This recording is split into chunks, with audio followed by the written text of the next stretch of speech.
500 watching points. Watching point number 52. Watch lest you be disturbed by the criticism from outside, either that Christian Science has added to the evil in the world by its teaching in regard to animal magnetism, or that it takes it too lightly when calling it nothing, thus permitting it to flourish. Christian Science takes evil out of effect and puts it into cause, where it can be handled successfully out of matter or material causation into the mental realm, where divine mind can dispose of it.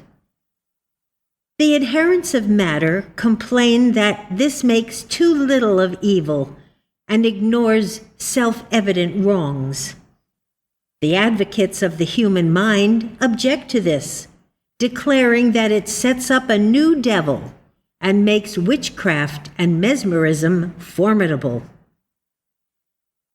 The world's attitude toward evil can be described as fearing the rattle and ignoring the venom of the rattlesnake. Mrs. Eddy reversed this mistake and endeavored to build up a fear of wrong thinking on the basis that it cuts man off from God and produces sin, sickness, and death. She taught that mortals need not fear the rattle or effect, but should be grateful for it as a warning of the presence of evil, so that one may wake up from its delusion promptly.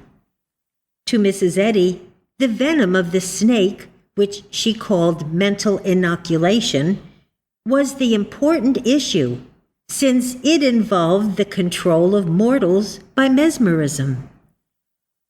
She saw that they must have sufficient fear of it to handle it, and thus awaken from it.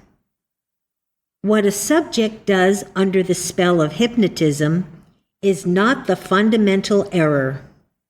His primary mistake is that he yields himself to the operator.